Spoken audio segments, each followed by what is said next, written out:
Hello everyone, मेरा नाम पूजा मालविया है और मैं आपका स्वागत ऑनलाइन पढ़ाई पर करती हूँ। आज का ये वीडियो हमारा हैशटैग सेट नंबर 6 है। इससे पहले के 5 सेट आ चुके हैं। अगर नहीं देखा है तो जाकर जरूर देख लो, डिस्क्रिप्शन बॉक्स में लिंक मिल जाएगा। साथ ही साथ आपको कमेंट में भी मैं लिंक पिन कर दूंगी, जिससे कि आपको बिल्कुल भी ढूंढने में तकलीफ ना हो। और साथ ही साथ आप टेलीग्राम चैनल से जुड़ जाइए, वहां पर सारे वीडियोस के आपको लिंक मिल जाते हैं। प्लस वहां पर खास बात क्या है, वहां पर आपको पीडीएफ मिलती है। और पीडीएफ से क्या है, आप डायरेक्टली एग्जाम के समय आप रिवाइज कर सकते हैं। उसका सारा एक्सप्लेनेशन, सारे आंसर्स आपको उसमें मिलेंगे। दूसरी बात, अगर आपने इससे पहले के वीडियोस नहीं देखे हैं तो जाकर आपको क्या करना है, आपको बीपीएससी टीआरई 3.0 के नाम से प्लेलिस्ट है। पहली प्लेलिस्ट, इसको आपको देखना है। दूसरी प्लेलिस्ट है आपकी बीपीएससी पीवाईक्यूज, और तीसरी प्लेलिस्ट है आपकी सी टेट 2024। ये 3 प्लेलिस्ट आप देख लीजिए, आपका काम बन जाएगा साइंस के कंटेंट को लेकर। और इसमें हमने बहुत चीजें कवर करी हैं। सारी समरीज साइंस की कवर कर ली है, अपनी एनसीईआरटीज की। बायो हो गया, फिजिक्स हो गया, केमिस्ट्री हो गया, सब कंप्लीट वहां पर है। साथ ही साथ आपको अलग अलग सेक्शंस में मैंने मतलब क्लास 6, क्लास 7, क्लास 8 की भी आपको समरी कंप्लीट करवाई है। आप जाएंगे, देखेंगे, खोजेंगे, तब आपको चीजें मिलेंगी। आपको प्लेलिस्ट मैंने अच्छे से बना दी है, जिससे कि आपको बिल्कुल भी समय ना लगे, आपका समय वेस्ट ना हो, क्योंकि समय बहुत क्रूशियल है।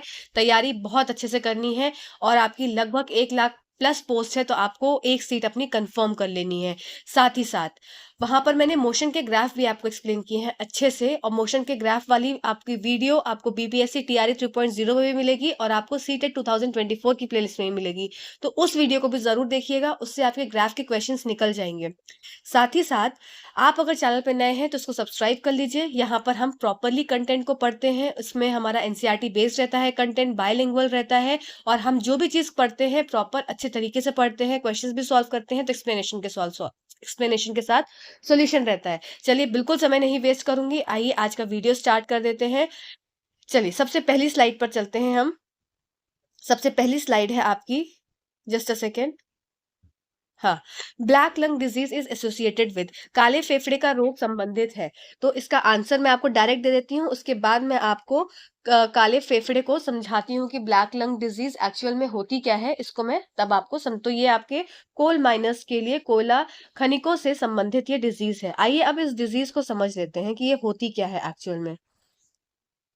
थोड़ा सा कॉम्प्रोमाइज करिएगा, तो थोड़ा थ्रोट इन्फेक्शन हो गया है, तो आवाज हो सकता है पता नहीं कैसी आ रही हो। ठीक है। कोल वर्कर्स न्यूमोकोनियोसिस CWP, ठीक है, commonly known as black lung disease. ठीक है, इसका दूसरा नाम क्या है, CWP। अब ये आप यहां समझेंगे, occurs when coal dust is inhaled. ये कब होती है, जब आप कोयले की जो बारूदा है, उसका जो डस्ट है, उसकी जो उड़ती हुई जो हवा के माध्यम से उड़ जाते हैं कण, उसको जब क्या है इनहेल कर लिया जाता है, उसको जब अपनी सांस के द्वारा अंदर ले लिया जाता है। Over times continued exposure to the coal dust causes scarring in the lungs, impairing your ability to breathe. आप ब्रीथ करने में आपको दिक्कत होने लगती है। Considered an occupational lung disease, इसको क्या बोला जाता है, ऑक्यूपेशनल लंग डिजीज के नाम से भी जाना जाता है। It is most common among coal miners, और ये कहाँ पे पाया जाता है, जो लोग कोल में काम करते हैं, मतलब कोल माइनिंग में जहां पर जो लोग काम करते हैं, उनको ये लंग की डिजीज बहुत ही कॉमन है होनी। आप देख भी सकते हैं इस इमेज से, क्या देख रहे हैं, ये एक हेल्दी लंग है। और हेल्दी लंग किस कलर का देखने को मिल रहा है, और आपका लंग जिसमें ब्लैक लंग डिजीज हो गई है, उसमें कैसा थोड़ा सा काला फेफड़ा दिख रहा है। मतलब कि ये जो काला काला क्या है, यहाँ पे डस्ट के पार्टिकल्स हैं, और एक धुएं के फॉर्म में क्या है अंदर घुसे हुए हैं, जो कि लंग्स को खराब करते हैं। ठीक है, चलिए आइए इसको हम हिंदी में भी देख लेते हैं। कोयला श्रमिकों को न्यूमोकोनियोसिस CWP, जिसे आमतौर पर ब्लैक लंग डिजीज के रूप में जाना जाता है, तब होता है जब कोयले की धूल सांस में चली जाती है। समय के साथ कोयले की धूल में लगातार संपर्क में रहने से फेफड़ों में घाव हो जाते हैं, जिससे आपकी सांस लेने में क्षमता खराब हो जाती है। इसे व्यावसायिक फेफड़ों की बीमारी भी कहा जाता है। यह कोयला खनिकों में सबसे आम है। ठीक है, तो ये आप समझ गए होंगे। अब इसके साथ साथ देखिए, अभी तो हमने एक पढ़ लिया ब्लैक लंग डिजीज क्या होती है। अब हमारा क्या काम है इंपॉर्टेंट करना, कि हमको जितनी भी सारी डिजीजेज होती हैं ये हमें जान लेनी है। ठीक है, तो आपको मैंने इस स्लाइड में क्या डाला है, इस स्लाइड में जितनी भी आपकी डिजीजेज हैं जो आपके एग्जाम्स में बहुत बार रिपीट होती हैं, सारे वनडे एग्जाम्स में ये डिजीजेज आपको देखने को मिलेंगी बार बार, तो इन डिजीजेस को आप जरूर याद कर लेंगे। ठीक है, आपको पीडीएफ मिल जाएगी, आपको पीडीएफ से याद करना है, आपको कहीं कुछ लिखना नहीं है। आप बस अपना हाथ बांध कर, बस कान में हेडफोन लगाकर सुनते रहा करिए, आपकी चीजें तैयार हो जाएंगी। चलिए देख लेते हैं सबसे पहले कॉमन ह्यूमन डिजीजेस कौन कौन सी हैं।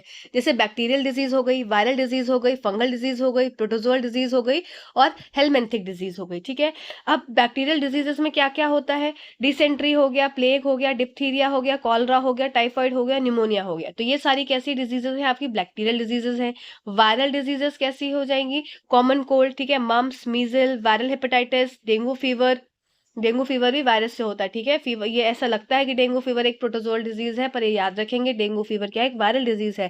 चिकनगुनिया वायरस होता है, chicken pox virus, polio mycetes myelitis, sorry polio myelitis, ये भी क्या है, वायरल डिजीज है। अब बात कर लेते हैं फंगल डिजीज की, तो कैंडिडियासिस, आपका एथलीट फुट, ये सब क्या हो गई, आपकी फंगल डिजीज हो गई। फिर नेक्स्ट है प्रोटोजोअल डिजीज में क्या हो जाएगा, malaria, amoebiasis, African sleeping sickness और काला आजार। ठीक, हेलमेंथिस डिजीज में क्या हो जाएगा, आपका एस्कैरिसिस, फिर फिलेरियासिस। ठीक है, तो ये सारी डिजीजेस आपको याद रखनी है, क्योंकि एग्जाम में कैसे क्वेश्चन पूछते हैं, देखिए मैं आपको बताती हूँ। जैसे आपको बैक्टीरियल डिजीज पूछा कि इनमें से कौन सी बैक्टीरियल डिजीज है, आपको सारी डिजीज दे देंगे। जैसे आपको फिलियरिसिस दे दिया, ठीक है, फिर आपको मीजल्स दे दिया, आपको चिकनगुनिया दे दिया, फिर आपको एक दे दिया एथलीट फूड दे दिया, और एक और दे दिया आपको डिसेंट्री। अब आपको इनमें से छांटना है कि आपकी बैक्टीरियल डिजीज कौन सी है। तो जब आपको सारी डिजीज के नाम पता होंगे कि कौन सी किस उसमें आती है, कैटेगरी में आती है, तो आप उसको वर्गीकृत करके आप अपने उत्तर तक पहुंच पाएंगे। ठीक है, चलिए अब एक और आपके पास चार्ट आता है, ये चार्ट भी बहुत इंपॉर्टेंट है। जैसे कि आपका हो गया बेसिलरी डिसेंट्री, सिलिग्लोसिस, इसका नाम है सीगिलियोसिस। ठीक है, फिर ये क्या हो जाता है, ये आपका इंटेस्टाइन में साइट ऑफ इन्फेक्शन हो गया। इसको याद कर लीजिएगा, ये चार्ट इंपॉर्टेंट है इसलिए मैंने यहाँ पे नोट किया है। ठीक है, फिर आपका हो गया ब्लैक डेथ डिजीज, ये इतनी इंपॉर्टेंट नहीं है। आपकी डिप्थीरिया इंपॉर्टेंट है, कॉलरा इंपॉर्टेंट है, टिटनस इंपॉर्टेंट है, टाइफॉइड इंपॉर्टेंट है, निमोनिया इंपॉर्टेंट है और ट्यूबरक्लोसिस इंपॉर्टेंट है। ठीक है, देखो ट्यूबरक्लोसिस क्या हो जाता है, माइकोबैक्टीरियम ट्यूबरक्लोसिस। ठीक है, एम ट्यूबरक्लोसिस जिसको बोलते हैं, लंग की डिजीज है, और ये क्या है, ड्रॉपलेट्स इन्फेक्शन होता है। फिर निमोनिया क्या हो गया, स्ट्रेप्टोकोकस निमोनिया से, फिर ये भी लंग की डिजीज है। फिर टाइफाइड क्या है, एंटरिक फीवर होता है। सैल्मोनेला टाइफाई इसका ऑर्गेनिज्म है, इंटेस्टाइनल डिजीज है ये भी। ठीक है, टिटनस क्या होता है, ये आपकी जो जॉ होती है वो लॉक हो जाती है, एकदम लॉक जॉ हो जाती है। ठीक है, बहुत मसल्स जो है बहुत ही स्ट्रांग हो जाती हैं आपकी जॉस की। ठीक है, क्लॉस्ट्रीडियम टिटनाई इसका कॉजेटिव ऑर्गेनिज्म है। ठीक है, फिर क्या हो गया, कॉलरा, कॉलरा इंपॉर्टेंट है, विब्रियो कॉलरे से होती है। ठीक है, डिप्थीरिया आपको मैंने बता दिया। तो ये जो चीजें हैं ये आप एक बार पढ़ लेंगे तो आपकी चीजें याद हो जाएंगी। ठीक है, एक दो बार सरसरी निगाह जरूर डाल लेना, आपके लिए बहुत ज्यादा हेल्पफुल रहेगी। चलिए अगली स्लाइड की तरफ चलते हैं, जस्ट अ सेकेंड। हाँ, अब एक और मैंने यहाँ पर स्लाइड इसमें ऐड करी है, जैसे कि एस्कैरियसिस हो गई। ठीक है, तो एस्कैरिस हो गया। अब एस्कैरिस में क्या होता है, आपका internal bleeding, muscular pain, fever. तो इस सब स्लाइड्स डालने से क्या हो रहा है ना, आपका माइक्रोऑर्गेनिज्म वाला चैप्टर भी कवर हो जा रहा है, तो इसको जरूर देख लेना एक बार। रिंगवर्म के लिए कौन सा हो जाता है, ट्राइकोफाइटॉन है। ठीक, फिर टाइफॉइड के लिए सैल्मोनेला टाइफाई है, ये इंपॉर्टेंट है रिंगवर्म। फिर निमोनिया के लिए क्या हो गया, स्ट्रेप्टोकोकस निमोनिया। कॉमन कोल्ड का कौन सा होता है ऑर्गेनिज्म, राइनो वायरस होता है। फिलियरेसिस का क्या हो जाता है, डब्लू ब्रैंक्रफ्टी या डब्लू मलाई। ठीक, तो ये सब चीजें आप एक बार जरूर देख लीजिएगा। चलिए अगली स्लाइड की तरफ चलते हैं। अगली स्लाइड है हमारी, the unfavourable alteration of environment due to human activities is termed as, मानव गतिविधियों के कारण पर्यावरण में प्रतिकूल परिवर्तन कहलाता है। तो ये क्या परिवर्तन कहलाता है, ये आपका कहलाता है इकोलॉजिकल डिस्टर्बेंस। तो इसका आंसर क्या हो जाएगा आपका, इकोलॉजिकल डिस्टर्बेंस, पारिस्थितिकी अशांति। ठीक है, चलिए आइए अब इसको समझ लेते हैं। ठीक है, जो हम पढ़ते हैं उसको हम समझते भी हैं, जिससे कि हम अगले बार एग्जाम में कुछ क्वेश्चन अगर घुमा फिरा के पूछा जाए तो हमारा ठीक हो जाए। In ecology a disturbance is a temporary change in environment. Ecology में क्या है, just a second. In ecology, disturbance is a temporary change in environment condition that causes pronounced change in ecosystem. ठीक है, disturbance often act quickly and with a great effect to alter the physical structure or arrangement of biotic and abiotic elements. ठीक है, जो भी biotic में क्या हो जाएंगे, आपके लिविंग ऑर्गेनिज्म, जितने भी लिविंग चीज है। एबायोटिक में क्या हो गया, आपका एयर, वाटर, आपका क्लाइमेट, तो ये सब क्या हो गया, एबायोटिक तत्व हो गए। Ecosystem disturbance are event such as अब देखो इकोसिस्टम डिस्टर्बेंस क्या क्या चीजें होती हैं, जैसे कि स्टॉर्म आ गया, फ्लड आ गया, फायर हो गया, ह्यूमन एक्टिविटीज के डिस्टर्बेंस हो गया। ठीक है, जिसकी वजह से population Functioning of an ecosystem change its population, resource and physical environment. There are two broad main types of disturbance in ecosystem. दो तरीके के disturbance पाए जाते हैं किसमें, ecosystem में. इसको हिंदी में भी मैंने स्लाइड ऐड करी है, तो चिंता बिल्कुल मत करिएगा. अभी आप इंग्लिश वाले लोग सुन लीजिए, अभी फिर आप हिंदी वाले लोग सुन लीजिएगा, ठीक है. तो नेचुरल और मैन मेड. तो नेचुरल डिस्टर्बेंस कैसे हो सकता है, जितनी भी नेचुरल आपदाएं होंगी वो एक तरह से इकोलॉजिकल डिस्टर्बेंस है, जो कि हमारे पूरी मतलब सिस्टम को चेंज कर देता है. सारे मतलब सब, चाहे वो लिविंग ऑर्गेनिज्म हो, चाहे वो वहाँ का पूरा एक एरिया हो, पूरा फ्लोरा हो, पूरा फौना हो, तो कुछ भी है, सब चीज़ को क्या है, डिस्टर्ब कर दे रहा है. क्यों क्यों डिस्टर्बेंस हो रही है? क्योंकि अगर कहीं भी कोई भी मान लीजिए वोल्केनो इरप्शन हो रहा है, वोल्केनो आ रहा है या कहीं फ्लड आ रही है, तो वहाँ की लोकेलिटी तो खराब होती ही होती है, साथ ही साथ में फ्लोरा, फौना, वहाँ पे रहने वाले जितने भी जीव जंतु हैं वो सब भी क्या है, उन पर भी असर देखने को मिलता है, ठीक है. तो यही चीज यहाँ पे है कि नेचुरल डिस्टर्बेंस में हो जाएगा weather event such as hurricanes, tornadoes, earthquake, tsunami. तो ये सब क्या हो गया, नेचुरल डिस्टर्बेंस हो गए जो कि इकोलॉजी को इम्पैक्ट करते हैं. अब मैन मेड में क्या हो जाएगा भाई, पॉल्यूशन. जितने लोग बढ़ेंगे, पॉल्यूशन कैसे बढ़ रहा है, पॉपुलेशन की वजह से. जितने लोग बढ़ेंगे, पॉपुलेशन, ठीक है, जितनी जनसंख्या बढ़ेगी उतना पॉल्यूशन बढ़ेगा. कैसे बढ़ेगा वो आपको देखने को मिलता ही है. दिल्ली उल्ली में देखते हैं, जितने मेट्रोपॉलिटन सिटीज हैं वहां पे लोग ज्यादा है, तो गंदगी भी ज्यादा हो रही है, पॉल्यूशन भी ज्यादा हो रहा है. तो ये हो गया. फिर ओवर हार्वेस्टिंग, ज्यादा ही चरा दिया, सब चीज खत्म कर दी, ठीक है, ओवर ग्रेजिंग कर दी. फिर इंट्रोडक्शन ऑफ इन्वेसिव स्पीशीज. चलिए अगली स्लाइड पे चलते हैं. अगली स्लाइड है हमारी हिंदी में यही सेम चीज, कि पारिस्थितिकी में गड़बड़ी पर्यावरणीय स्थितियों में एक अस्थायी परिवर्तन है जो पारिस्थितिकी तंत्र में स्पष्ट परिवर्तन का कारण बनता है, ठीक है. विक्षोभ अक्सर जैविक और अजैविक तत्वों की भौतिक संरचना या व्यवस्था को बदलने के लिए तेजी से और बड़े प्रभाव से कार्य करते हैं, ठीक है. पारिस्थितिकी तंत्र की गड़बड़ी तूफान, बाढ़, आग या मानवीय गतिविधियों जैसी घटनाएं हैं जो एक पारिस्थितिकी तंत्र में के कामकाज को बाधित करती है और इसकी आबादी, संसाधनों या भौतिक वातावरण को बदल देती है, ठीक है. अब आपको ये चीजें समझ में आ गई होंगी. किसी पारिस्थितिकी तंत्र में दो व्यापक प्रकार की गड़बड़ी होती है. दो कारण होते हैं, एक तो प्राकृतिक और एक मानव निर्मित. तो प्राकृतिक में क्या हो जाएगा, तूफान, भवंडर, मौसमी घटनाएं, भूकंप, सुनामी, प्रदूषण, अत्यधिक कटाई, ठीक है. तो ये सब क्या हो गया, ये सब आपके इकोलॉजिकल डिस्टर्बेंस के कारण हो गए. आई होप आपको ये चीजें क्लियर हुई होंगी. चलिए अगले क्वेश्चन की तरफ चलते हैं. अच्छा, साथ ही साथ कुछ लोगों का डाउट ये आ रहा था कि मैम आप क्वेश्चंस के थ्रू चीजों को समझाइए. कुछ लोग कह रहे हैं कि मैम आप टॉपिक को लेकर चलिए. तो अब मैं आपसे, आप सभी से कमेंट में चाहूंगी कि आप मुझे कमेंट करके बताइए कि मैं क्वेश्चंस के थ्रू आपको चीजें एक्सप्लेन करूं आगे, या जैसे जो मैंने एक नई सीरीज अपनी सोची है, स्टार्ट करी है, जिसमें मैंने बेंजीन को आपको पढ़ाया है. बेंजीन का प्रॉपर जितना भी आपके एग्जाम में क्वेश्चन आ सकता है बेंजीन से रिलेटेड, उस तरीके से मैंने बेंजीन पढ़ाया है.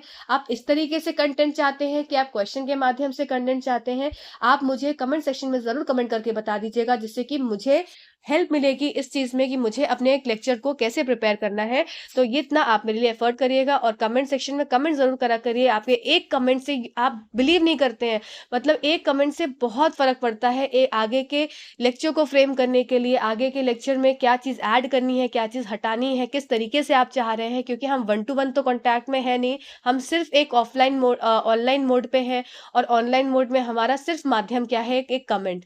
तो बस आपसे इतनी उम्मीद करूंगी कि आप कमेंट जरूर करेंगे, लाइक करेंगे वीडियोस को. चलिए ज्यादा समय नहीं वेस्ट करूंगी. साथ ही साथ, in comparison to pure water, boiling point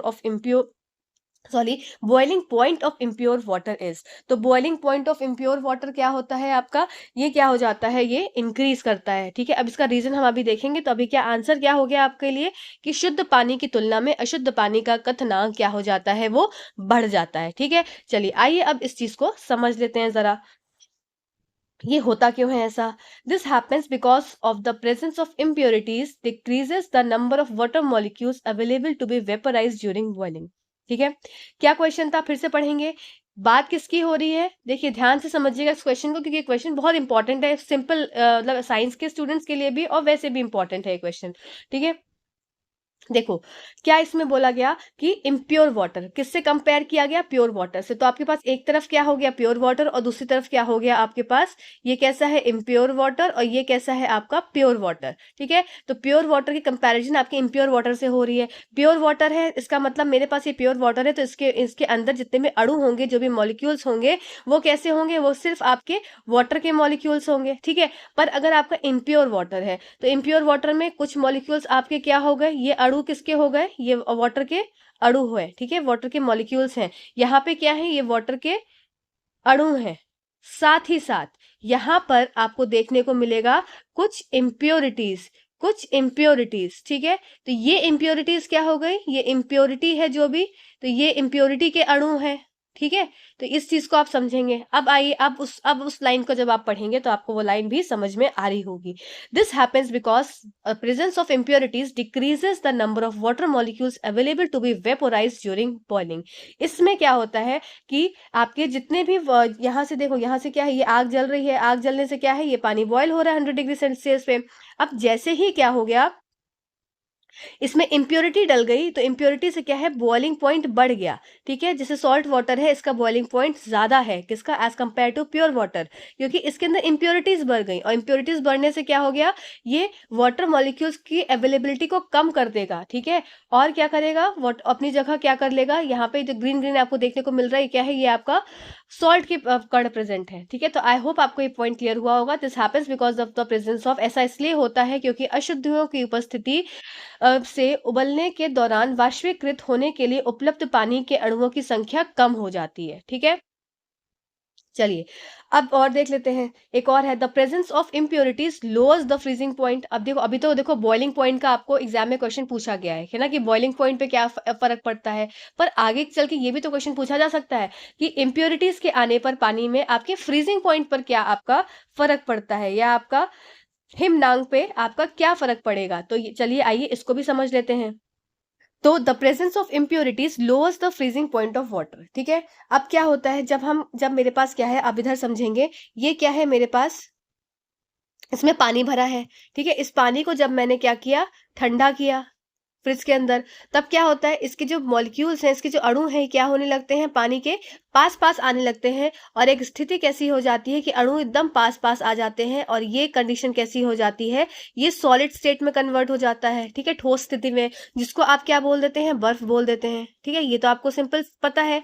तो यही चीज यहाँ पर लिखी है कि when freezing the interspatial distance between the water molecule decreases. जब आप इसको ठंडा करते हैं पानी को, तो मॉलिक्यूल्स जो अणु के बीच में जो गैप है, वो इंटरस्पेशियल गैप जो है, तो ये क्या हो जाता है, कम होने लगता है, और वो सॉलिड स्टेट में कन्वर्ट हो जाता है। ठीक है, अगर इसमें आप क्या करेंगे, if you add the impurity, if you add the impurity, अगर हम इम्प्योरिटी को ऐड करेंगे, अब इम्प्योरिटी के ऐड करने से क्या हो गया, मान लो इम्प्योरिटी ऐड कर दी, तो इसने क्या किया, इसकी जगह ले ली। ठीक है, इसकी जगह ले ली, it occupy the space between the molecules, thus less temperature is required. अब क्या होगा, इसकी वजह से less temperature is required to bring the solid particle, sorry, bring the liquid particle to come closure.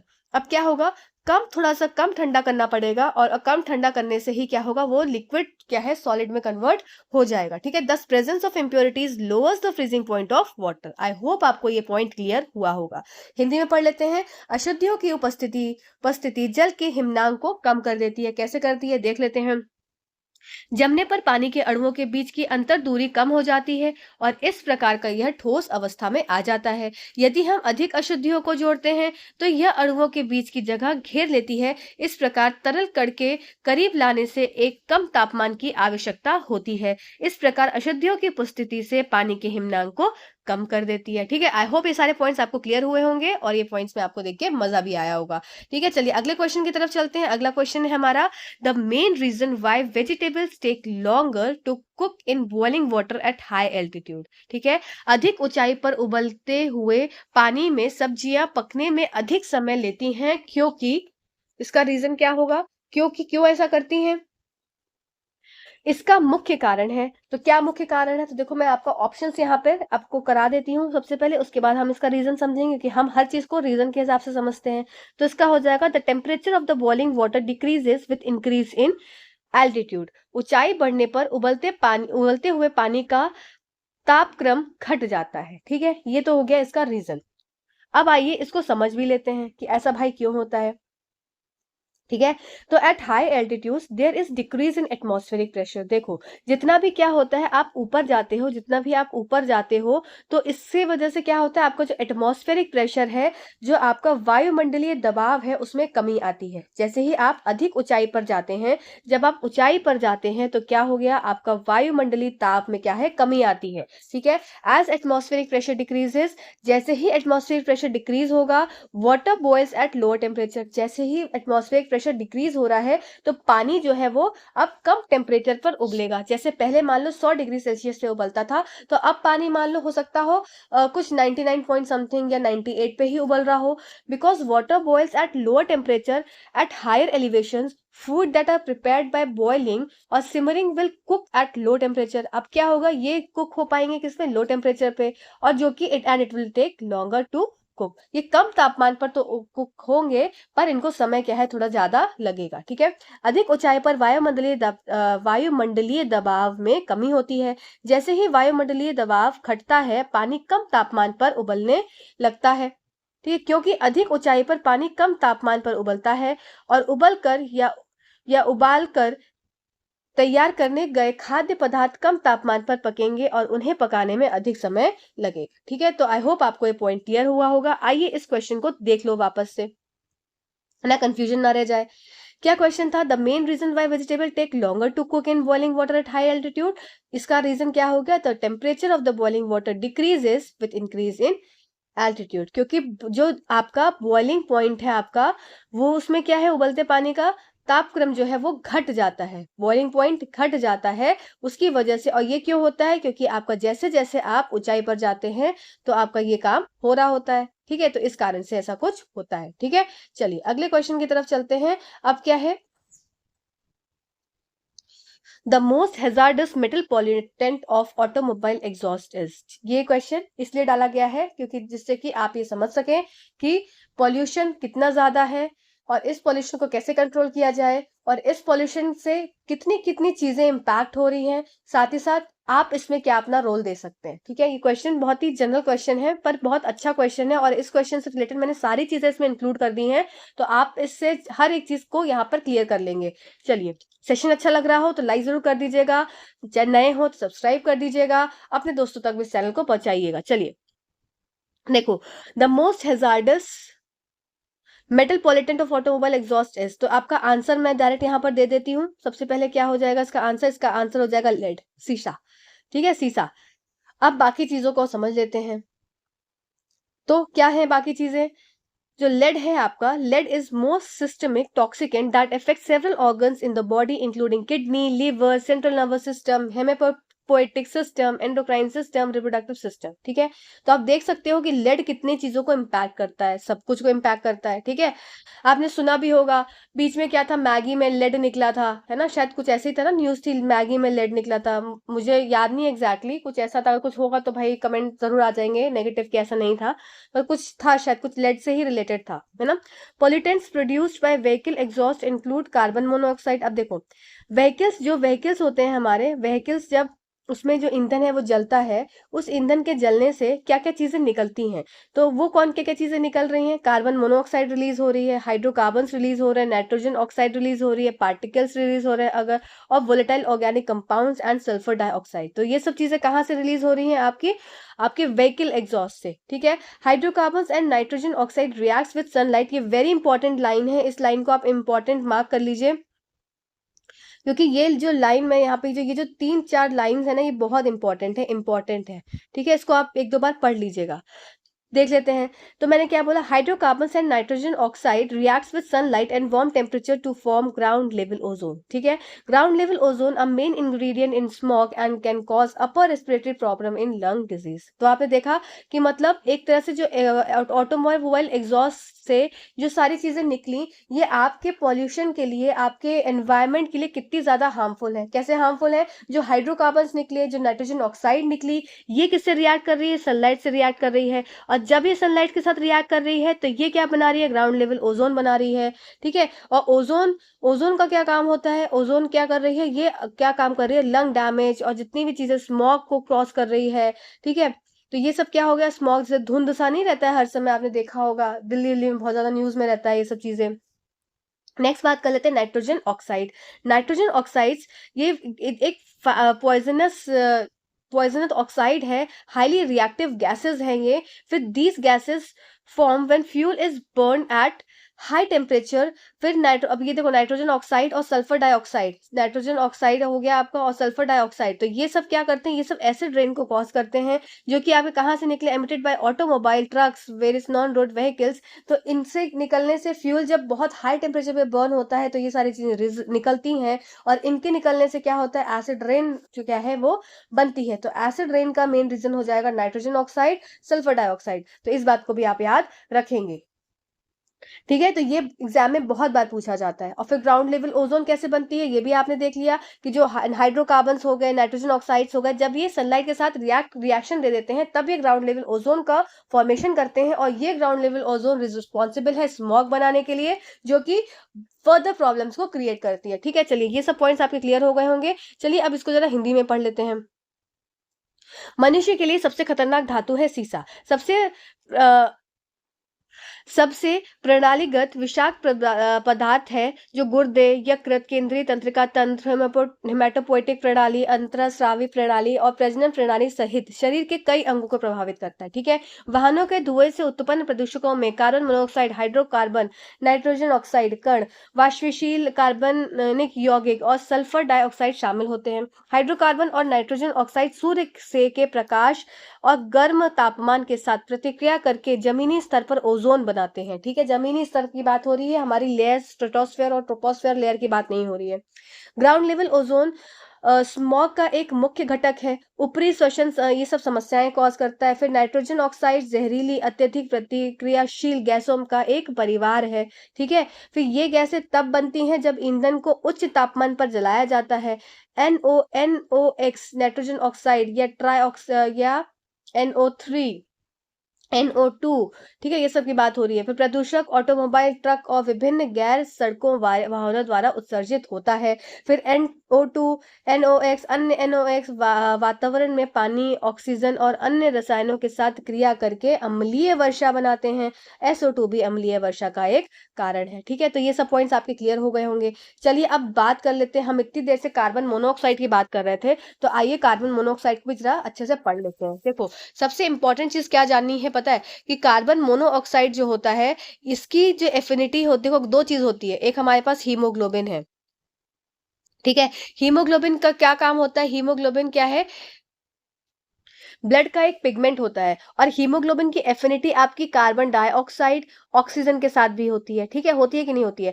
पर जैसे ही हीमोग्लोबिन को क्या मिल जाता है, इसकी गर्लफ्रेंड मिल जाती है, और इसकी गर्लफ्रेंड कौन है, कार्बन मोनोऑक्साइड, ठीक है। इस पॉइंट को याद रखेंगे। जैसे ही हीमोग्लोबिन को उसकी गर्लफ्रेंड मिल जाती है, ये इसका क्या है, बहुत पुराना और बहुत ही बचपन का प्यार है, और बचपन का प्यार क्या है, भूला नहीं जाता। तो ये बचपन का प्यार क्या है, कार्बन मोनोऑक्साइड है। तो जैसे ही हीमोग्लोबिन को कार्बन मोनोऑक्साइड दिख जाता है, ये CO2 और O2 को छोड़ देता है, और क्या करता है, कार्बन मोनोऑक्साइड के साथ अपना एक एक बॉन्ड बना लेता है। और इसकी वजह से क्या होता है, आपने देखा होगा कि कहीं पे अगर जो स्मोक निकल रहा है, मतलब कैसा स्मोक, जो कि ऐसे आग जलाया और आग जला के अगर बंद कमरे में आग जल रही है, उसका धुआं निकल रहा है, तो उसके कारण से कई लोग मर जाते हैं। वो रीजन क्या है, कि हीमोग्लोबिन को कंबाइन तो होना चाहिए था ऑक्सीजन के साथ या कार्बन डाइऑक्साइड के साथ, पर वो क्या है, वो उनसे कंबाइन अपनी एफिनिटी नहीं दिखा रहा है। वो एफिनिटी किसकी दिखा रहा है, उसको याद आ गई अपनी पुरानी गर्लफ्रेंड, और वो आ गया दौड़कर कार्बन मोनोऑक्साइड के पास, और इसने इसके साथ अपनी रिएक्शन दिखा दी, और इसकी वजह से क्या हो गया, आदमी को सांस लेने में दिक्कत हुई, सफोकेशन हो गया, और वो धीरे धीरे अपना अनकॉन्शियस स्टेट में जाकर वहीं पर उसकी डेथ हो जाती है, ठीक है। तो ये इंपॉर्टेंट पॉइंट है याद करने के लिए, carbon monoxide. Carbon monoxide is a chemical produce for incomplete burning of natural gases. अब ये इंपॉर्टेंट पॉइंट है कि कार्बन मोनोऑक्साइड बनता कैसे है। तो ये क्या है, incomplete burning of natural gases से बनता है, कंटेनिंग कार्बन, ठीक है। This include motor vehicle exhaust, faulty heaters, fire, factory emissions, ठीक। Breathing air with high concentration of CO reduces the amount of oxygen that can be transported in the bloodstream to a critical organ like heart and brain at a very high level, which are possible indoors or in other enclosed environments. CO may cause dizziness, confusion, unconsciousness and death, ठीक है। ये चीजें मैंने आपको बताई। फिर carbon monoxide प्राकृतिक gas या कार्बन युक्त अन्य उत्पादों के अधूरे जलने की से उत्पन्न एक रसायन है। इसमें मोटर वाहन निकास, दोषपूर्ण हीटर, आग और फैक्ट्री उत्सर्जन शामिल है, ठीक है। CO की उच्च असांद्रता वाली हवा में सांस लेने से ऑक्सीजन की मात्रा कम हो जाती है, जिससे रक्त प्रवाह में हृदय और मस्तिष्क जैसे महत्वपूर्ण अंगों तक पहुंचाया जा सकता है। ठीक है, बहुत उच्च स्तर पर जो घर के अंदर या अन्य बंद वातावरण में संभव है, CO मतलब कार्बन मोनोऑक्साइड चक्कर, भ्रम, बेहोशी ये सब मृत्यु का कारण बनती है। ठीक है, चलिए आइए अब बात कर लेते हैं जो हेवी मेटल्स की हमने बात करी थी स्टार्टिंग में, जो हमारे ऑप्शंस में कुछ हेवी मेटल्स दिए हुए थे, जैसे लेड हो गया, कैडमियम हो गया, कॉपर हो गया, मरकरी हो गया।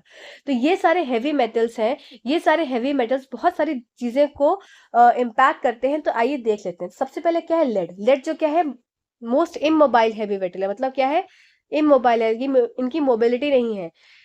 Lead poisoning is localised due to immobility. ठीक है, lead is common contaminant emitted by dry cell battery production factories as well as automotive emissions।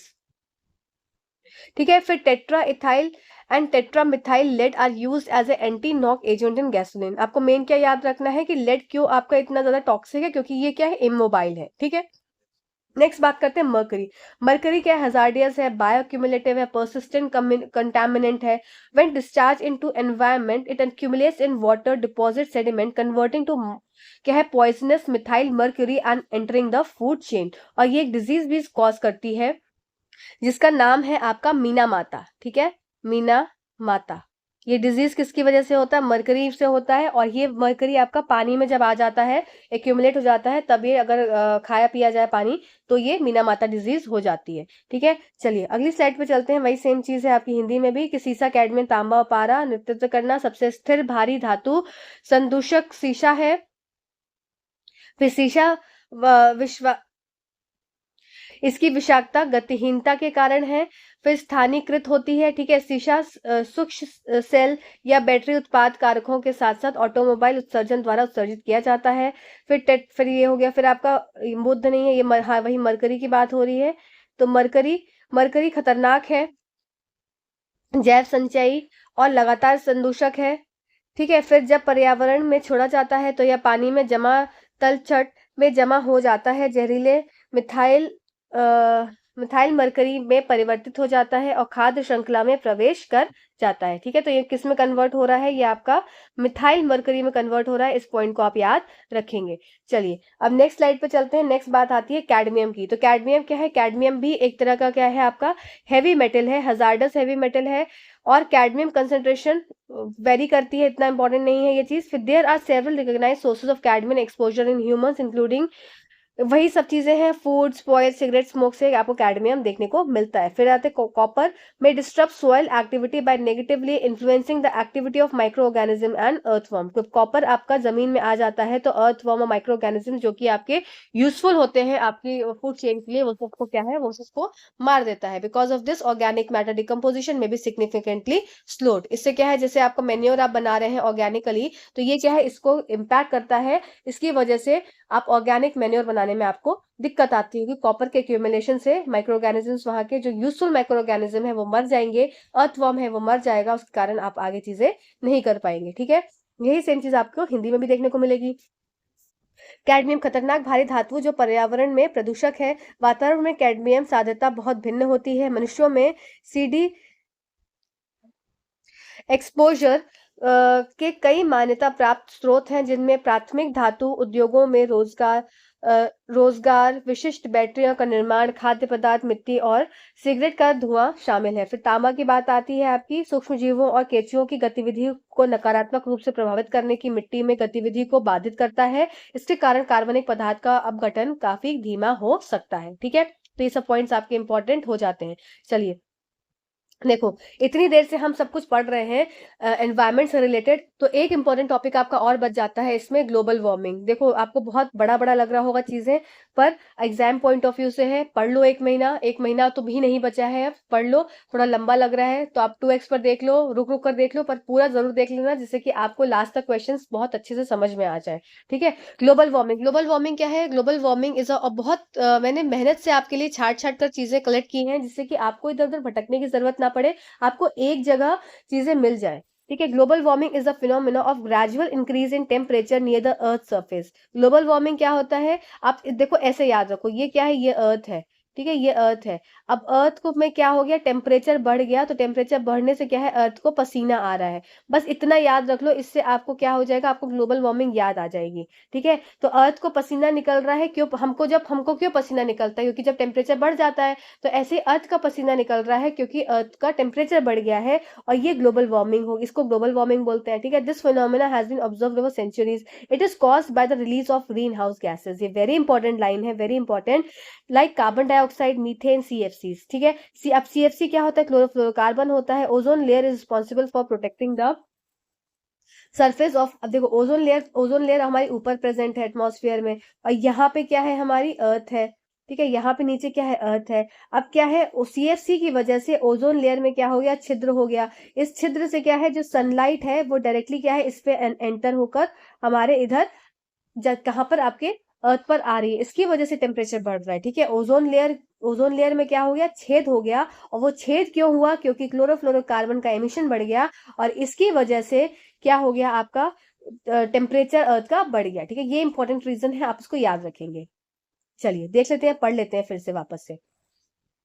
CFC stands for chlorofluorocarbon. Ozone layer is responsible for protecting the surface of Earth from the sun harmful radiation. CFC destroy the ozone layer of the atmosphere. This makes the way of ultraviolet rays to reach the Earth, thus increasing the temperature, which leads to global warming. ठीक है, चलिए next slide है आपकी हिंदी में, कि global warming पृथ्वी की सतह के निकट तापमान में क्रमिक वृद्धि की घटना है। यह घटना पिछले 1 या 2 सदियों से देखी जा रही है। ठीक है, यह वायुमंडल में कार्बन डाइऑक्साइड, मीथेन, सीएफसी आदि जैसी ग्रीन हाउस गैसों की रिहाई के कारण होता है। ठीक है, सीएफसी का मतलब क्लोरोफ्लोरोकार्बन है। ओजोन परत पृथ्वी की सतह को सूर्य की हानिकारक किरणों से बचाने के लिए जिम्मेदार है। सीएफसी वायुमंडल की ओजोन परत को नष्ट कर देते हैं। इससे पराबैंगनी किरणों के पृथ्वी तक पहुंचने का रास्ता खुल जाता है, जिससे तापमान बढ़ता है, जिससे ग्लोबल वार्मिंग होती है। ठीक है, आई होप आपका पॉइंट ये क्लियर हुआ होगा। चलिए, अब नेक्स्ट क्वेश्चन है हमारा सोप एंड डिटर्जेंट से। तो इसका उत्तर मैं यहाँ पे मार्क कर देती हूँ कि more than one of the above इसका आंसर है, क्योंकि ये तीनों चीजें इसमें पाई जाती हैं। Soap and detergents are source of organic pollutants like. ठीक है, सोप एंड डिटर्जेंट्स साबुन एवं डिटर्जेंट स्रोत हैं कार्बनिक प्रदूषण के, जैसे कि क्या क्या हो सकते हैं, ग्लिसरॉल भी है, पॉलीफॉस्फेट्स भी है, और सल्फोनेटेड हाइड्रोकार्बन्स भी हैं। आइए सोप एंड डिटर्जेंट को पूरा अच्छे से समझ लेते हैं एग्जाम पॉइंट ऑफ व्यू से। देखो, सबसे पहली बात क्या होती है, organic pollutant. Organic pollutant present in soap, same वही लाइन जो भी हमने पिछला देखा, कि ये क्या क्या ऑर्गेनिक पॉल्यूटेंट्स हो सकते हैं, फैटी एसिड्स हो सकते हैं, पॉलीफॉस्फेट्स हैं, ग्लिसरॉल है, ठीक है, सल्फोनेटेड हाइड्रोकार्बन है। ठीक, अब बात कर लेते हैं सोप क्या होता है। ठीक है, सोप होता क्या है। Soap is a water soluble compound. Soap क्या है, आपने हाथ धोया होगा तो ये क्या है, हाथ धोने से आपका अच्छे से झाग निकलता है कि नहीं निकलता है, पर अगर उसी में क्या है, खारा पानी हो, तब क्या झाग निकलेगा, नहीं निकलेगा। ठीक, तो सोप क्या है, एक water soluble compound which is made by a process of saponification. ठीक है, by the reaction between sodium hydroxide और पोटेशियम हाइड्रोक्साइड विद वेजिटेबल और एनिमल ऑयल। ठीक है, इसकी प्रॉपर रिएक्शन, इसकी जो रिएक्शन है, चिंता मत करना, इसकी रिएक्शन जो नेक्स्ट अपना लेक्चर आ रहा है, carbon carbon and its compound, carbon और उसके यौगिक, इस चैप्टर से सारे मैंने एनसीईआरटी क्लास 10 का चैप्टर लिया है, और मोस्ट इंपॉर्टेंट चैप्टर है आपका एग्जाम में। देखिए, सोप से भी क्वेश्चन आया है, आपके एलोट्रोप से भी क्वेश्चन आया है एग्जाम्स में। तो इस वाले चैप्टर को मैं आपको नेक्स्ट लेक्चर में कराऊंगी, और इसमें मैंने प्रॉपर सोप का आपको रिएक्शन भी उसमें समझाई है, कि कैसे पूरा जो बड़ा सा फॉर्मूला होता है सोप का, सोडियम हाइड्रोक्साइड पोटेशियम हाइड्रोक्साइड का यूज करके, तो वो कैसे बना है, तो हम वहां उसमें देख लेंगे। अभी इस क्वेश्चन के अकॉर्डिंग हम यहाँ चीजों को समझ लेते हैं, बाकी हम वहां समझ लेंगे। ठीक है, तो आपका ये हो जाएगा टॉपिक कंप्लीट। तो नेक्स्ट लेक्चर को भी देख लीजिएगा जरूर से। देखो, कैरेक्टरिस्टिक ऑफ सोप। सोप क्या क्या होती है, कि हार्डनेस है, क्लेंजिंग है, कंडीशनिंग है, और लेदर है। लेदर मतलब फोम बनना। साबुन और डिटर्जेंट के मौजूद कार्बनिक प्रदूषक हैं, आपका वही सेम हो गया, fatty acid, polyphosphate, glycerol, sulphonated hydrocarbon. ठीक है, साबुन एक पानी में घुलनशील यौगिक है, जो वनस्पति या पशु तेल के साथ सोडियम हाइड्रोक्साइड या पोटेशियम हाइड्रोक्साइड के बीच प्रतिक्रिया द्वारा साबुनीकरण नामक प्रक्रिया के माध्यम से बनाया जाता है। अब सोप की क्या क्या विशेषताएं होती हैं, आपकी कठोरता है, सफाई है, फिर कंडीशनर है, और फिर झाग का ये उत्पन्न करता है। ठीक है, अब डिटर्जेंट क्या होता है? डिटर्जेंट क्या है? एक एम्फीफैटिक मॉलिक्यूल है जिसके पास चार्ज हाइड्रोफिलिक और पोलर ग्रुप्स होते हैं। देखो, दो चीजें होती हैं, आप ऐसे देखेंगे, एक ये मेरे पास इस तरीके से एक मॉलिक्यूल है। ठीक है, तो इसमें क्या है, ये ऊपर वाला एंड क्या हो गया आपका, ये एंड क्या है, ये पानी से प्यार करता है। तो ये और नीचे वाला जो एंड है ये क्या है, ये पानी से डरता है। तो डरता है तो ये अंदर है, और ये क्या है, ये प्यार करता है पानी से, तो ये क्या है, बाहर है। तो इसी कारण से क्या होता है, ये जो एंड आपकी जो एक मिसल का फॉर्मेशन कर लेता है कुछ इस तरीके से, कुछ इस तरीके से। अभी हम अगली स्लाइड में देखेंगे इसको कि कैसे ये डर्ट को निकाल देता है। तो ये जो आपके जो ये गोले गोले दिख रहे हैं, इसको क्या बोलते हैं, ये हाइड्रोफिलिक है, हाइड्रोफिलिक एंड है, फिलिक एंड। और अंदर वाला क्या है, अंदर वाला आपका है ये अंदर वाला हाइड्रोफोबिक एंड। फोबिक, फोबिया है, डर है। ठीक है, किससे? पानी से। तो जो जिसको डर है पानी से, है ना, आज ब्लू है पानी पानी, तो जिसको डर है पानी से, तो वो क्या है, अंदर दुबका बैठा है। ठीक है, जैसे कि अभी होली आ रही है, तो होली में जिसको डर होगा पानी से, रंग से, तो वो घर के अंदर दुबका हुआ बैठा होगा। और जिसको पानी से डर नहीं है, वो चौड़ में आकर कहाँ पे, गेट पे खड़ा होगा, आओ भिगाओ, कितना भिगाओगे।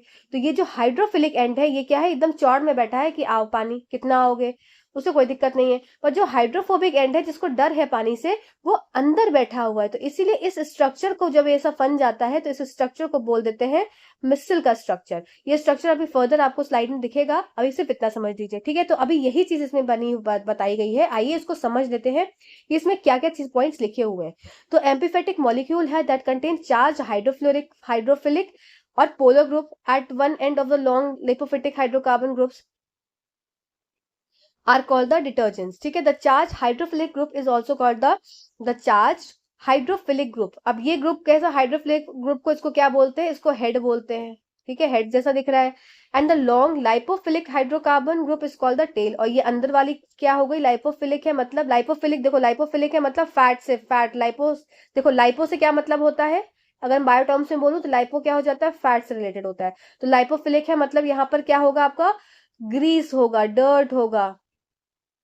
और ग्रीस है, डर्ट है, तो इसमें क्या प्रेजेंट होता है, ऑयल प्रेजेंट होता है। ठीक है, इसीलिए इसको क्या बोला, लाइपोफिलिक हाइड्रोकार्बन ग्रुप, जिसको टेल बोला। ठीक, चलिए इतनी बात आपको समझ में आ गई होगी।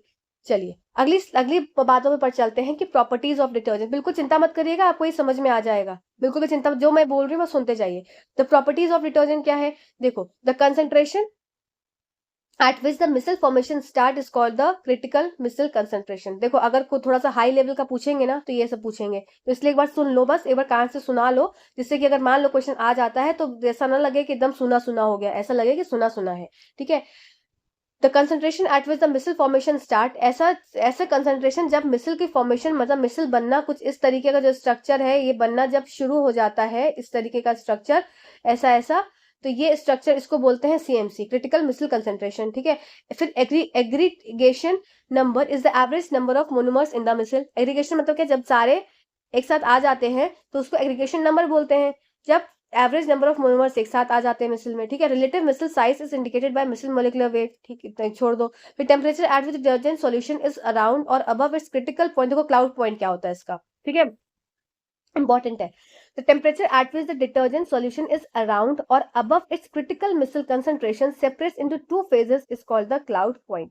ठीक, क्या होता है कि ऐसा तापमान जब डिटर्जेंट का सॉल्यूशन क्या है, अपने क्रिटिकल मिसल कंसेंट्रेशन से अबव होता है और सेपरेट हो जाता है दो फेजेस में, उस पॉइंट को बोलते हैं क्लाउड पॉइंट। आप एक बार डेफिनेशन पढ़े होगे ना, मान लो इससे क्वेश्चन आ जाता है 6 to 8 या 9 to 10 में, तब आप इसको कर पाओगे। ठीक है, चलिए नेक्स्ट देख लेते हैं डिटर्जेंट क्या है। तो एम्पीफैटिक अणु जिसमें लंबे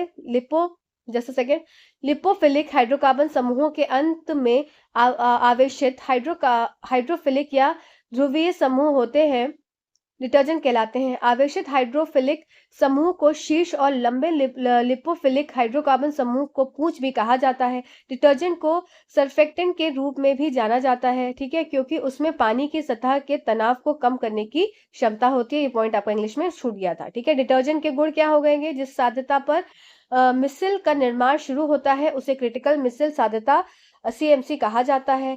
एक त्रिकरण संख्या एक मिसल में मोनोमर्स को की औसत संख्या है। ठीक है, फिर नेक्स्ट क्या है, वह तापमान जिस पर डिटर्जेंट घोल अपनी क्रिटिकल मिश्रित सांद्रता के आसपास या उससे ऊपर होता है, दो चरणों में अलग हो जाता है, उसे आप क्या बोलते हैं, क्लाउड पॉइंट कहते हैं। ठीक है, चलिए आइए नेक्स्ट स्लाइड पे चलते हैं। नेक्स्ट स्लाइड क्या है, cleansing action of soap and detergent. तो वही जो मैंने आपको बताया, अब आप इधर देख लो, आपको इससे ज्यादा समझ में आ जाएगा। चलिए तो देख लेते हैं। तो cleansing action of soap and detergent, तो देखो क्या हो गया, इधर देखो, ध्यान से देखो, मैंने अभी तक क्या बताया आपको कि ये क्या है, सोप का मॉलिक्यूल है। आपको ये दिख रहा है ना, ये पूरा ये क्या है, सोप का मॉलिक्यूल है। तो इसमें, और ये अंदर वाला क्या है, ये आपको क्या दिख रहा है, ये अंदर का ये फैब्रिक है। ठीक है, और ये अंदर क्या प्रेजेंट है, ये प्रेजेंट है आपकी डर्ट। ठीक है, इतनी बात आपको समझ में आ गई कि सोप का मॉलिक्यूल है, एक फैब्रिक है और एक डर्ट है। तो जैसे ही डर्ट दिखेगी और उस पर आप सोप घसेंगे, तब क्या होता है, तो ये जो सारे आपको देखने में कितना अलग सा लगता है, पर ये सारी देखो कैसी प्रतिक्रियाएं करता है अपना। तो इसका जो हेड है, ये पोलर हेड है, ये क्या है, ये आपका हाइड्रोफिलिक है। हाइड्रोफिलिक मतलब इसको पानी से प्यार है, तो ये बाहर हो जाएगा। और जो हाइड्रोफोबिक एंड है, वो जो टेल है, जो अंदर की ऐसे ऐसे वाली टेल है, ये क्या होगा, ये आपकी हाइड्रोफोबिक है, हाइड्रो फोबिक है। इसको क्या है, पानी से नफरत है और डर है, इसलिए वो अंदर चली गई। तो ये हाइड्रोफोबिक एंड किससे अटैच हो जाती है, ये आपके डर्ट से अटैच हो जाती है, हाइड्रोफोबिक एंड। और हाइड्रोफिलिक एंड किसके पास होता है, पानी के पास होता है। अब इस कारण से ये पूरा एक मॉलिक्यूल बन गया, ऐसा मिसल बन गया पूरा। और इसने क्या कर लिया, ट्रैप कर लिया, इसने क्या कर लिया, ट्रैप कर लिया, इसको आक्रमण कर दिया, और आक्रमण करके किडनैप कर लिया, किसको, किसको किडनैप किया, किसका अपहरण किया इसने, किसका अपहरण किया, आपके ये जो डर्ट है, डर्ट का अपहरण कर लिया और अपने साथ ले गया। और ये किसके साथ बहा ले जाएगा, पानी के साथ ही इसको बहा ले जाएगा। ठीक है, तो ये तरीका होता है किसका, आपको याद क्या रखना है, देखो इसमें कि जो हेड होता है, वो पोलर हेड होता है, जो कि पानी को पॉइंट करता है। देखो बाहर क्या है, बाहर यहाँ पे क्या है, ब्लू है, पानी पानी। इसके बाहर क्या है, प्रेजेंट, ये पूरा बाहर क्या है, प्रेजेंट, पानी पानी। तो पानी के बाहर प्रेजेंट होने से क्या हो गया, बाहर वाले एंड में जो पोलर एंड्स है, जो हाइड्रोफिलिक है, वो पानी के कांटेक्ट में है। और जो हाइड्रोफिलिक टेल है, जो हाइड्रोफोबिक टेल है, अंदर की साइड, वो डर्ट को कैच करके, और दोनों, जब पूरा दोनों मॉलिक्यूल ऐसे एक साथ आ जाते हैं, जो पोलर एंड्स और नॉन पोलर टेल्स, और उसको क्या कर लेते हैं, ये ले लेते हैं पूरा क्या, डर्ट को, और खींच के पानी के माध्यम से बाहर फेंक देते हैं। ठीक है, वही चीजें यहाँ पर मैंने लिखी हुई हैं कि most of the dirt is oily in nature. ज्यादातर डर्ट कैसी होती है, ऑयली होती है नेचर में। Oil does not dissolve in water, oil पानी में डिजोल्व कभी भी घुलनशील नहीं होता है। The molecule of a soap constitute sodium और potassium salts of long chain carboxylic acid. In the case of soap, the carbon chain dissolve in oil. ठीक है, and ionic end dissolve in water, the soap molecules form the structure called micelle. ठीक है, in micelle one end is towards the oil droplets, ये क्या है, अंदर oil droplet है, ये ऑयल ड्रॉपलेट है। ठीक है, और इसका क्या है, एक एक एंड क्या है, एक एंड ऑयल ड्रॉपलेट की तरफ है, और दूसरा एंड क्या है, दूसरा एंड क्या है, पानी की तरफ है। ठीक है, ये तो क्या हो गया आपका dirt. Therefore, it forms an emulsion of water and helps in dissolving the dirt when we wash our clothes. ठीक, soap क्या है, kind of a molecule in which both ends have a different properties. Hydrophilic and होता है, hydrophobic and होता है। Hydrophilic and को क्या बोला था मैंने, ये किससे प्यार करता है, हाइड्रोफिलिक एंड को पानी से प्यार है। ठीक है, और हाइड्रोफोबिक एंड को क्या है आपका, पानी से नफरत है। तो इसको किससे प्यार है, इसको तेल से प्यार है। ठीक है, तो ये सब पॉइंट्स आप याद रखेंगे। चलिए नेक्स्ट स्लाइड पे चलते हैं। नेक्स्ट स्लाइड हमारी सेम चीज हिंदी में भी लिखी है। चलिए अगली है, व्हाट इज ऑयल सिल्क, आपका स्लिक, सॉरी, ऑयल स्लिक क्या है, तेल स्लिक क्या होता है, तो ये आपका आंसर हो जाएगा, thin film of oil in sea water, समुद्र की सतह पर तेल की पतली फिल्म, इसको ऑयल स्लिक बोला जाता है। चलिए आइए इसको समझ लेते हैं। तो ऑयल स्लिक आप यहाँ देख सकते हैं इमेज में कि ये क्या है, आपको ओशन दिख रहा है, ये पूरा, जस्ट अ सेकेंड, हाँ, अरे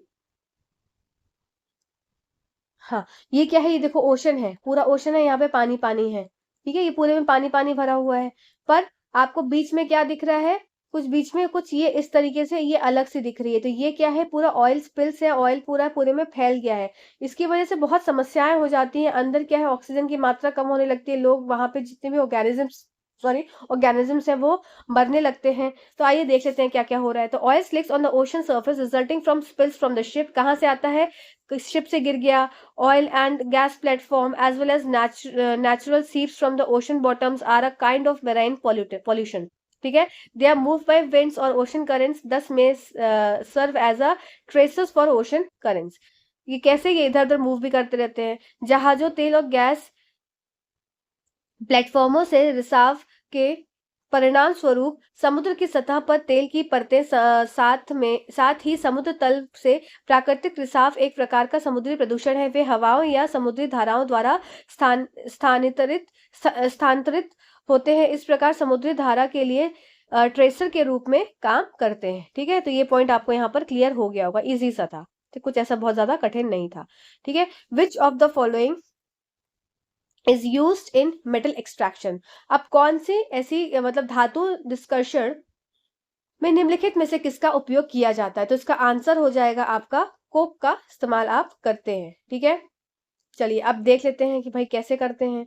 तो Coke is a pure form of a carbon. Coke क्या है? एक प्योर फॉर्म है कार्बन का। It is use in the manufacture of steel and in the extraction of various metal. ठीक है, तो कोक का इस्तेमाल क्या हो गया? एक तो pure form of a carbon है, और कहाँ कहाँ यूज होता है? It is use in the manufacture of steel and in the extraction of various metal. It is use because it is cheap and readily available. ठीक है, extraction of metal, अब देखते हैं कैसे एक्सट्रैक्शन ऑफ मेटल करते हैं। The process of extracting metal ores, देखो कोई भी मेटल क्या है ऐसे फ्रीली प्रेजेंट नहीं है, वो क्या है, वो ओर्स के फॉर्म में प्रेजेंट है। मतलब ओर्स में क्या हो जाएगा आपका मेटल है, साथ ही साथ आपका क्या है मेटल प्लस आपका ओर्स में क्या होगा इम्प्योरिटी। ठीक है, मेटल और इम्प्योरिटी को उससे मिलाकर क्या बना है, ओर बना है। अब इसी का एक्सट्रैक्शन किया जाता है। तो कुछ मेटल्स क्या होते हैं, हाईली रिएक्टिव होते हैं, जो आपने रिएक्टिविटी सीरीज पढ़ी थी, अभी हम आज फिर पढ़ेंगे। रिएक्टिविटी सीरीज में जो ऊपर होते हैं हाईली रिएक्टिव मेटल्स होते हैं, उनका एक्सट्रैक्शन अलग तरीके से होता है। जो बीच वाले होते हैं उनका एक्सट्रैक्शन अलग होता है, और जो लोअर लोअर लेवल में होते हैं उनका एक्सट्रैक्शन का लेवल मतलब तरीका अलग होता है। तो आइए सारे लेवल्स को, सारे तरीकों को हम देख लेते हैं।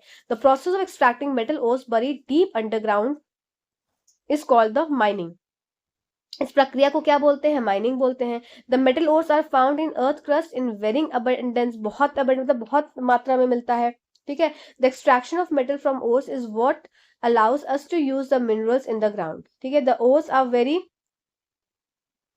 Very different from the finished metal. जो ओर्स होते हैं दे बहुत ही अलग होते हैं फिनिश्ड मेटल से, that we see in buildings and bridges. Ores consist of metal compounds and impurities and the substances called gangue. ठीक है, गैंग होता है ये। The extraction of metals and their isolation occurs over a few major steps, कुछ steps हैं जिनके through ये बनता है, जैसे कंसंट्रेशन ऑफ ओर्स। अब here ore is separated from the impurities. जब ओर्स को, ओर क्या है, ओर है और प्लस इम्प्योरिटी साथ में है। ठीक है, ये दोनों मिलाकर ओर में क्या है प्रेजेंट, ओर्स भी है, ore is separated from earthy impurities. तो ये ओर के अंदर आपका एक तो इम्प्योरिटी प्रेजेंट हो गई और दूसरी क्या प्रेजेंट हो गया आपका, दूसरा मेटल प्रेजेंट हो गया। तो जब ओर से इम्प्योरिटी को हटा देते हैं तो वो पहला क्या हो गया, कंसंट्रेशन ऑफ ओर की प्रक्रिया हो गई। फिर दूसरा क्या है, isolation of metal from concentrated ore. अब ये इम्प्योरिटी हट गई, अब क्या बचा, मेटल बना। अब इसको आइसोलेट करेंगे। Here the ore is converted to its oxide form and then reduced. The steps involves either calcination. अब ये मेटल को जब खोजना है तो मेटल या तो कैल्सिनेशन की प्रक्रिया से निकलेगा या रोस्टिंग की प्रक्रिया से निकलेगा, ROASTING, रोस्टिंग की प्रक्रिया से। ठीक है, तो आइए देखते हैं किस किस प्रक्रियाओं से निकल रहा होगा। ठीक है, फिर नेक्स्ट क्या स्टेप हो गया, प्यूरिफिकेशन ऑफ मेटल। अब मेटल ने हमने आइसोलेट कर लिया और से, अब मेटल को प्यूरिफाई किया जाएगा। ठीक है, चलिए आइए इसके स्टेप्स देख लेते हैं। कोक कार्बन का शुद्ध रूप है। इसको उपयोग स्टील के निर्माण और विभिन्न धातुओं के निष्कर्षण में किया जाता है। इसका उपयोग इसलिए किया जाता है क्योंकि यह सस्ता और आसानी से उपलब्ध है। धातुओं का निष्कर्षण, ठीक है, भूमिगत गहराई में दबे धातु के अयस्कों को निकालने की प्रक्रिया को खनन कहा जाता है। धातु के अयस्क पृथ्वी की पपड़ी में अलग अलग मात्रा में रहते हैं। ठीक है, अयस्कों से धातुओं का निष्कर्षण हमें जमीन में खनिजों का उपयोग करने की अनुमति देता है। अयस्क उन तैयार धातुओं से बहुत भिन्न होते हैं जिन्हें इन इमारतों और पुलों में देखा जाता है। फिर अयस्कों में वांछित धातु, यौगिक और अशुद्धियां का पार्थिव पदार्थ होते हैं जिन्हें गैंग कहा जाता है। ठीक है, गैंग समझ गए। फिर धातुओं का निष्कर्षण और उनका पृथक्करण कुछ प्रमुख चरणों में होता है। तो ये क्या हो गया, असर की साध्यता, फिर संकेंद्रित अयस्क के धातु का पृथक्करण। ठीक है, फिर धातुओं का शुद्धिकरण। तो ये 3 प्रोसेस, 3 स्टेप्स होता है जो भी हमने देखा था। अब देख लेते हैं, देखो यहाँ steps involve in extraction of metal from its ore. तो ओर है, ये ओर है। ठीक है, ओर में क्या क्या प्रेजेंट है, मेटल प्रेजेंट है, प्लस इसमें क्या प्रेजेंट है, इम्प्योरिटी प्रेजेंट है। ठीक है, ये 2 चीजें इसमें प्रेजेंट है। अब ये क्या है, अब जो भी मेटल्स जो हाईली रिएक्टिव होते हैं, वे मेटल्स जो कि हाईली रिएक्टिव हैं, इनका क्या होता है, इनका इलेक्ट्रोलिसिस होता है। ठीक है, और ये इलेक्ट्रोलिसिस होने के बाद प्योर मेटल का फॉर्मेशन करते हैं। जैसे हमने क्या पढ़ा था, पोटेशियम, सोडियम, मैग्नीशियम, कालू नाम का मदारी, आलू, जरा, फीके, Fe होगा, फीके, पकाता है। तो ये क्या हो गया, ऊपर वाले क्या हो गए, हाईली रिएक्टिव हो गए। तो ये हाईली रिएक्टिव है, तो इनको कैसे निकालेंगे, इलेक्ट्रोलिसिस की प्रक्रिया से निकालेंगे। पर जो आपके बीच में हो गए, तो मेटल्स ऑफ हाई रिएक्टिविटी, इसके थोड़े नीचे वाले जो हो गए आपके, वो कार्बोनेट ओर्स और सल्फाइड ओर्स के हिसाब से निकाले जाएंगे। फिर कैल्सिनेशन और रोस्टिंग की प्रक्रिया लगती है। फिर इसमें ऑक्साइड बनाते हैं मेटल का, फिर रिडक्शन कराते हैं, फिर प्यूरिफिकेशन ऑफ मेटल है। ये एनसीईआरटी का पूरा एक कंप्लीट टॉपिक है, और इस टॉपिक को भी मैं और अच्छे से आपको एक्सप्लेन कर दूंगी। जो मैंने अभी सीरीज स्टार्ट करी है ना अभी अपनी, जिसमें मैंने बेंजीन करा दिया है, नेक्स्ट कार्बन एंड कंपाउंड करा दूंगी, अगली बार मैं आपको ये वाला टॉपिक करा दूंगी, और वाला एक्सट्रैक्शन, प्यूरिफिकेशन। वो चैप्टर भी बहुत इंपॉर्टेंट है एनसीईआरटी का चैप्टर, क्योंकि उससे भी क्वेश्चंस आपके पूछे गए हैं, जिसमें सोडियम बाइकार्बोनेट हो गया, आपका वॉशिंग सोडा हो गया, इससे सारे क्वेश्चन पूछे हैं ना। फिर आपका लाइम वाटर हो गया, लाइम वाटर टेस्ट हो गया। तो वो चैप्टर आपका इसमें आपको ओर्स भी पढ़ना है। ठीक है, तो वो मैं उससे भी आपका क्लियर करा दूंगी, उससे और अच्छे से क्लियर हो जाएगा। फिर मेटल्स ऑफ लो रिएक्टिविटी, जिसमें सल्फाइड ओर, रोस्टिंग और मेटल रिफाइनिंग। ठीक है, चलिए अब देख लेते हैं कैल्सिनेशन और रोस्टिंग, जो मैं अभी देर से बोल रही थी वो है क्या। तो कैल्सिनेशन एक ऐसी प्रक्रिया है in which ores is heated in the absence of air. ये वेरी इंपॉर्टेंट है लाइन, वेरी इंपॉर्टेंट, कि कैल्सिनेशन की प्रक्रिया में ओर्स को क्या करते हैं, हीट करते हैं इन द एब्सेंस ऑफ एयर। इसमें एब्सेंस ऑफ एयर होता है, या बहुत ही एयर अगर दे भी रहे हैं तो बहुत लिमिटेड सप्लाई है एयर की। ठीक है, calcination involves the thermal decomposition of carbonate ores. तो जहां पे कार्बोनेट ओर्स होंगे वहां पर क्या है, कैल्सिनेशन की प्रक्रिया होगी। ठीक है, जहां पर आपके सल्फाइड ओर्स होंगे वहां आपकी रोस्टिंग की प्रक्रिया होगी। ठीक है, ड्यूरिंग कैल्सिनेशन मॉइस्चर इज, ये जाने दो। ठीक है, फिर carbon dioxide is given out during calcination. अब roasting involves heating of ores lower than its melting point in the presence of air. इसमें क्या है, रोस्टिंग में प्रेजेंस ऑफ एयर में हीट कर रहे हैं, और इसमें क्या है, कैल्सिनेशन में एब्सेंस ऑफ एयर में। Roasting is carried out mostly for sulphide minerals. Roasting क्या होता है आपका, सल्फाइड मिनरल्स के लिए इस्तेमाल में आता है। ठीक, अब इसमें देखो ये इंपॉर्टेंट स्लाइड है आपकी, इसको आप याद करेंगे, क्योंकि ये जो ओर्स हैं ये वनडे एग्जाम्स में पूछे गए ओर्स हैं सारे। तो ये ओर्स किसके किसके हैं ये आप याद रखेंगे। जैसे एल्यूमिनियम का हो गया बॉक्साइट, केलोनाइट, तो ये याद रखना है। फिर आयरन में क्या हो गया, हेमेटाइट, मैग्नेटाइट, सिडराइट, फिर आयरन पैराइट। फिर कॉपर का क्या हो गया, देखो कॉपर का कॉपर पायराइट तो याद ही रहेगा, कॉपर ग्लैंस भी याद रहेगा, तो मेल्चाइट आप याद कर लीजिए। फिर जिंक का क्या होगा, कैलामिन, कैलामिन जिंक ब्लेंड। फिर स्फेलराइट के नाम से भी होता है, स्फेलराइट, स्फेलराइट। तो ये कुछ ओर्स हैं जो कि आपको याद रखें। जैसे एल्युमिनियम का क्या हो गया, बॉक्साइट हो गया, केओलाइनाइट हो गया। ठीक है, फिर आपका आयरन का क्या हो गया, हेमेटाइट हो गया, मैग्नेटाइट हो गया, सिडराइट हो गया, आयरन पायराइट हो गया। कॉपर का क्या हो गया, कॉपर पायराइट्स हो गया, मेलेचाइट हो गया। फिर आपका ये इंपॉर्टेंट है सब। ठीक, फिर इसके बाद आपका हो गया, फिर जिंक का क्या हो गया, जिंक का ये वाला इंपॉर्टेंट है, कैलामीन। ठीक है, तो ये सब चीजें आपको याद रखनी है, एक बार आप निगाह डाल लीजिए, आपको चीजें याद रहेंगी, और ये वनडे एग्जाम्स में पूछे गए हैं, इसलिए ये आपके इंपॉर्टेंट हो जाते हैं। ठीक है, चलिए अगली स्लाइड के ऊपर चलते हैं। अगली स्लाइड है हमारी, the coloured light that refracts more while passing through a prism. तो सबसे ज्यादा रिफ्रैक्ट करने वाली लाइट कौन सी है, ये इसमें पूछा गया है।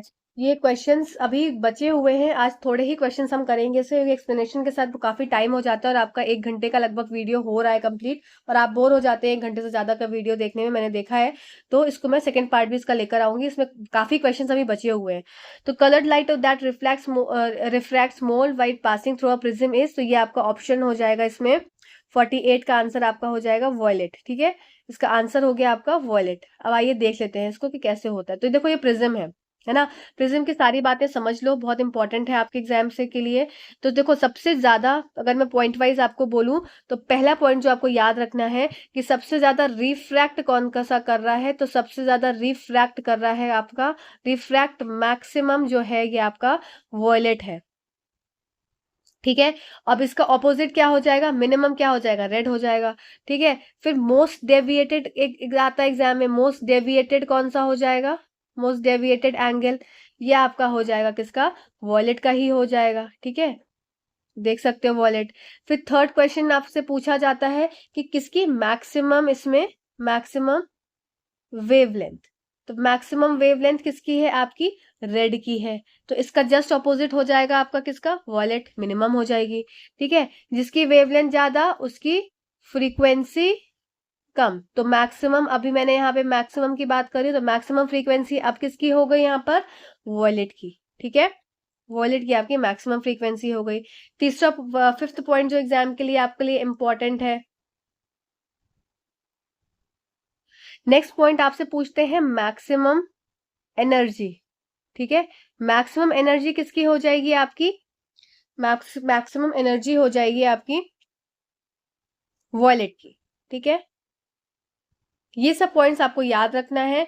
और ल्यूमिनोसिटी की मैं बात करूं, तो ल्यूमिनोसिटी पहले बढ़ती है फिर घटती है। आपके एग्जाम में क्वेश्चन आया था ग्राफ का ल्यूमिनोसिटी से, कि ल्यूमिनोसिटी का क्या होता है, तो पहले ल्यूमिनोसिटी बढ़ती है और फिर घटती है। ठीक है, इस बात को भी आप याद रखेंगे, ये ल्यूमिनोसिटी की बात है, ल्यूमिनोसिटी। तो ये सारे पॉइंट्स मैंने इसमें आपको क्लियर कर दिए। आई होप ये सारे पॉइंट, यही सब पॉइंट्स आपके एग्जाम में पूछे जाते हैं। ठीक है, चलिए नेक्स्ट स्लाइड पर चलते हैं। हमारी नेक्स्ट स्लाइड है, resistance of a conductor is directly proportional to. तो रेजिस्टेंस ऑफ अ कंडक्टर आपका किसके डायरेक्टली प्रोपोर्शनल हो, तो यहाँ पर आपका आंसर क्या हो जाएगा इसका, हमें हमें बात करिए कि किसी चालक के प्रतिरोध के बारे में पूछा गया है। ठीक है, तो ये किसके समानुपाती होता है, तो ये किसके समानुपाती होगा, एरिया ऑफ क्रॉस सेक्शन भी और आपका लेंथ भी। तो मोर than one of the above, तो इसका आंसर हो जाएगा। ठीक है, चलिए आइए अब इसको समझ लेते हैं। तो दो चीजें होती हैं, देखो रेजिस्टिविटी और रेजिस्टेंस, दो अलग अलग चीजें हैं। तो रेजिस्टिव, सबसे पहले रेजिस्टेंस ही देख लो कि हमने रेजिस्टेंस अभी पिछला देखा था। तो रेजिस्टेंस जो है चार कारकों पे निर्भर करता है, जैसे कि थिकनेस हो गया, थिकनेस मतलब cross sectional area of the wire, length और टेम्परेचर। क्या क्या फैक्टर्स हो गए आपके रेजिस्टेंस के, तो आपको इसको याद रखना है कि देखो सबसे पहले थिकनेस हो गया, फिर लेंथ एंड द टेम्परेचर हो गया। ठीक है, तो ये क्या एरिया ऑफ क्रॉस सेक्शन इसका हो गया। फिर प्रतिरोधकता, आपका किसी चालक में प्रतिरोध को प्रभावित करने वाले चार कारक होते हैं, मोटाई, लंबाई, तापमान। ठीक है, तो ये सब तो हो गए आपके किसकी बात, रेजिस्टेंस की बात हो गई। अब बात कर लेते हैं रेजिस्टिविटी। रेजिस्टिविटी किस पे डिपेंड करती है, तो it is a material property of a conductor, it depends only on temperature. ठीक है, ये सिर्फ टेम्परेचर पे, सिर्फ तापमान पर निर्भर करती है on a conductor, at not on the length और density of the material. Increasing the length increases the resistance of the body but not the resistivity. इस बात को आप याद रखेंगे कि अगर आप किसी भी कंडक्टर का आप लेंथ बढ़ा रहे हैं, तो लेंथ के बढ़ाने से रेजिस्टिविटी पे कोई भी फर्क नहीं पड़ेगा, पर रेजिस्टेंस पे फर्क पड़ेगा। रेजिस्टेंस बढ़ेगा पर रेजिस्टिविटी पे कोई भी फर्क नहीं पड़ेगा, क्योंकि रेजिस्टिविटी आपकी टेम्परेचर, तापमान पर निर्भर करती है। ठीक है, प्रतिरोधकता चालक का एक भौतिक गुण है, यह केवल कंडक्टर के तापमान पर निर्भर करता है, ना कि सामग्री की लंबाई या घनत्व पर। ठीक है, लंबाई बढ़ने से शरीर की प्रतिरोधकता क्षमता को बढ़ती है, लेकिन प्रतिरोधक क्षमता नहीं। चलिए अगले क्वेश्चन की तरफ चलते हैं। अगला क्वेश्चन है हमारा, आज का ये आखिरी क्वेश्चन होगा हमारा, और इसके बाकी क्वेश्चंस हम कल करेंगे। ठीक है, तो what is the main chemical component present on the rubbing surface of match box. तो क्या क्या प्रेजेंट होता है, तो देखो इसका आंसर हो जाएगा आपका, हो सकता है ये आंसर वैरी करे, कोई इसमें कुछ और बोले, पर मेरे हिसाब से ये आंसर हो जाएगा आपका फॉस्फोरस। ठीक है, इसमें आपका रेड फॉस्फोरस यूज होता है। ठीक, तो ये आंसर मेरे हिसाब से है, कुछ वेरी होगा तो आप मुझे बता दीजिएगा, मैं अपनी चीजों को हो सकता हो।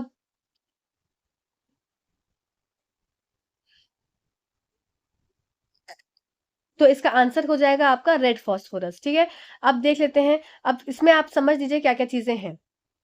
देखो आपकी एक तो दो चीजें होती हैं, एक तो आपका क्या हो गया, मैच बॉक्स हो गया। ठीक है, मैच बॉक्स का आपका ये साइड का जो एरिया होता है, इस साइड के एरिया पे आपने कुछ देखा होगा, कुछ ऐसे ऐसे डॉट से बने होते हैं कि नहीं होते हैं।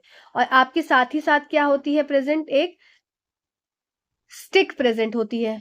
तो स्टिक मान लीजिए मैंने ये बना दी स्टिक, और स्टिक के ऊपर प्रेजेंट होता है कुछ इस तरीके से।